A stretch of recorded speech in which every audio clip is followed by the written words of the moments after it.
आदरणीय अध्यापिका जी एवं मेरे प्रिय सहपाठियों, आज मैं अनिल उत्तरावत कक्षा 8वीं ब का छात्र आप सभी के समक्ष आज एक कहानी प्रस्तुत करना चाहता हूँ और मेरी कहानी का शीर्षक है हरिद्वार अमृतद्वार। कुछ ही साल पहले मैं पहली बार अपने दादाजी के साथ हरिद्वार गया था।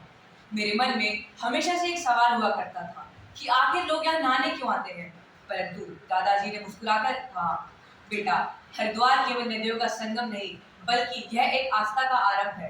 ये वो द्वार है जहाँ इंसान अपने अंदर का मैल धोकर अमृत सा शुद्ध बन जाता है। शाम का समय था और हम हर की पौड़ी पहुंचे।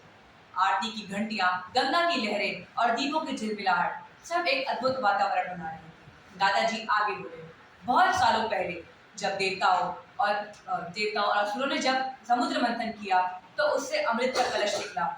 उस अमृत की कलश की बूंदें 4 जगहों पर गिरी, उज्जैन, प्रयागराज, नासिक और यहाँ हरिद्वार में। इसीलिए हरिद्वार का नाम पड़ गया अमृत द्वार, यानी वो द्वार जहाँ जहाँ पे अमृत की बूंदें गिरी थी। मैं मंत्रमुग्ध होकर सुन रहा था। दादाजी आगे बोले, परंतु असली अमृत वो नहीं जो देवताओं ने पिया। असली अमृत तो वो है जो इंसान के मन में श्रद्धा, भक्ति और मानवता के रूप में बहता है। मुझे ये बात सुनकर बहुत ही प्रसन्नता हुई।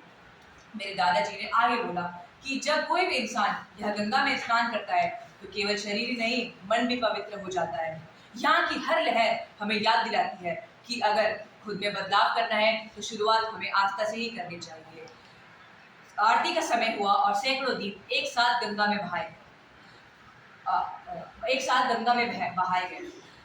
अगरबत्ती की महक और हर हर गंगे की गूंज उठी। वहाँ का वातावरण हमें ऐसा लगा जैसे उस क्षण मुझे ऐसा लगा कि हमारा पूरा वातावरण अमृतमय हो गया हो। वापसी में दादाजी ने कहा कि बेटा, याद रखो, हरिद्वार केवल एक शहर नहीं बल्कि यह हरि का द्वार है और जो इस द्वार में प्रवेश करता है उसका मन मंत्रमुग्ध हो जाता है और वो अपने अंदर का अमृत